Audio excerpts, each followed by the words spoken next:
हूँ।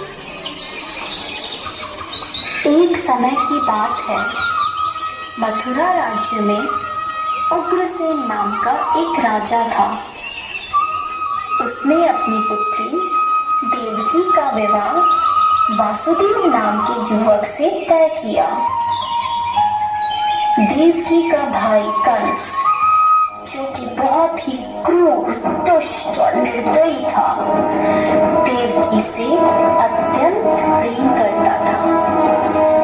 इसलिए विवाह संपन्न होने के बाद कंस स्वयं उसको छोड़ने ससुराल गया। जब वह रथ में जा रहे थे, तब बीच रास्ते में उनको आकाशवाणी सुनाई दी। हे दुष्ट कंस, तूने इस धरती पर बहुत पाप किए हैं, इसलिए इस धरती पर से तेरे पाप नष्ट करने के लिए देवकी का 8वां पुत्र जन्म लेगा और वही तेरा विनाश करेगा। यह सुनकर कंस अत्यधिक भयभीत व क्रोधित हो गया। वह बीच रास्ते में से ही रथ को वापस मथुरा ले गया और देवकी और वासुदेव जी को बंदी गृह में डालकर बंदी बना दिया। समय बीतता गया। कुछ समय बाद देवकी की पहली संतान हुई। जैसे ही कंस को इसकी सूचना मिली, कंस ने देवकी की संतान को मार दिया। यह उसके अत्याचार की शुरुआत थी। इस प्रकार कंस ने देवकी के 7 पुत्रों को उनके जन्म के तत्काल बाद ही हत्या कर दी। इससे वासुदेव और देवकी अत्यधिक दुखी थे। पर अंततः इस अंधकार के छटने का समय आ गया, जब भगवान ने धरती पर मानव रूप धारण करते हुए जन्म लिया। उस दिन वर्षा हो रही थी। ऐसे लगने भगवान ने धरती पर देवकी की 8वीं संतान बनकर मानव रूप में जन्म लिया। जन्म लेते ही वहां एक दिव्य प्रकाश प्रकट हुआ और उस प्रकाश में से श्री विष्णु भगवान ने अपने पूर्ण अवतार में दर्शन दिए और वासुदेव से कहा, हे वासुदेव, मैंने इस धरती पर कंस जैसे दुष्ट और अत्याचारी मानव का विनाश करने के लिए कृष्ण अवतार में जन्म लिया है।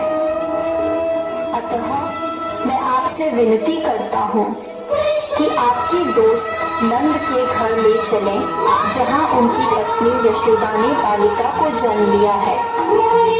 उस बालिका को यहाँ ले आकर मुझे यशोदा के बगल में सुला दें।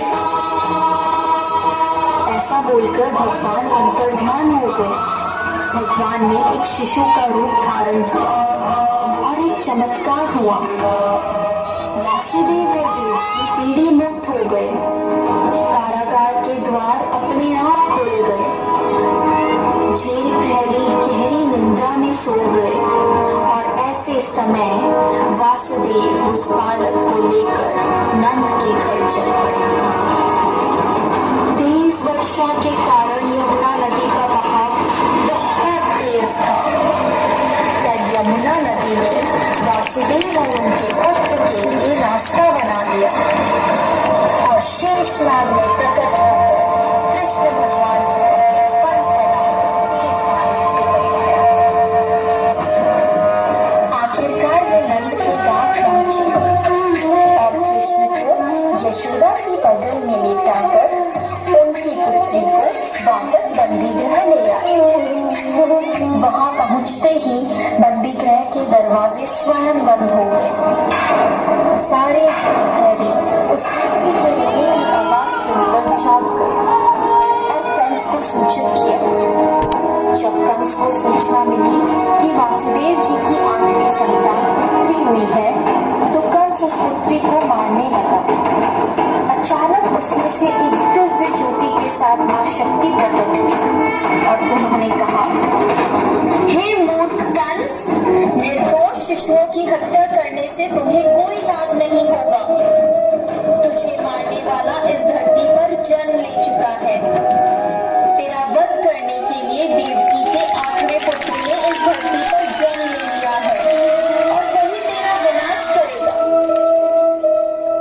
ऐसा कहकर वह दिव्य शक्ति लुप्त हो गई।